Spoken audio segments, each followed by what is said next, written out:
রাতুল ছিল এক সাধারণ ছেলের মতো। ছোট্ট শহরের বাসিন্দা। ছোট থেকেই বড় স্বপ্ন দেখত। ভেবেছিল পড়াশোনা করে বড় চাকরি করবে, বাবা মাকে সুখে করবে। কিন্তু জীবনের বাস্তবতা তার স্বপ্নকে বারবার কঠিন করে তুলছিল। কলেজ শেষ করে চাকরির জন্য অনেক চেষ্টা করলো, কিন্তু বারবার ব্যর্থ হলো। হতাশা তাকে গ্রাস করতে লাগলো। একদিন রাস্তায় হাঁটতে হাঁটতে ভাবছিল, কেন আমার সঙ্গে এমন হচ্ছে? এত পরিশ্রম করেও কেন কিছু করতে পারছি না?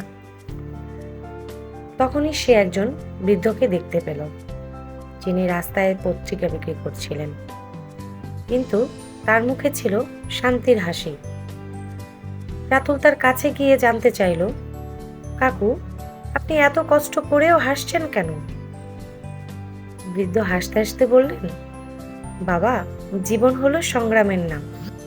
সুখ দুঃখ সবই আসবে যাবে, কিন্তু তুমি যদি তোমার শান্তি খুঁজে পাও কাজের মধ্যে, তাহলেই সফল হবে।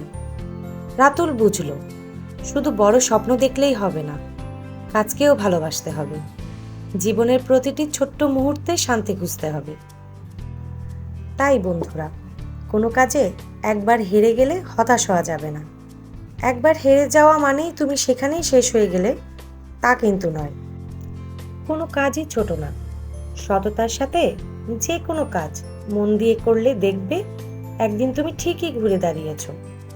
তবে একটা কথা মনে রাখবা, জীবনের সফলতা কিন্তু খুব সহজে ধরা দেয় না। সফলতার পিছনে তোমাকে অবিরাম ছুটতে হবে। এই ছুটতে গিয়ে বারবার হোঁচট খেয়ে পড়ে যাবা, তারপরও আবার উঠে দাঁড়াতে হবে। এই আত্মবিশ্বাস যদি তোমার মনে থাকে, তবেই তুমি সফল হতে পারবে। তো বন্ধুরা, আমার এই ছোট্ট গল্পটি তোমাদের কেমন লাগলো? অবশ্যই কমেন্ট করে জানাবেন। ধন্যবাদ।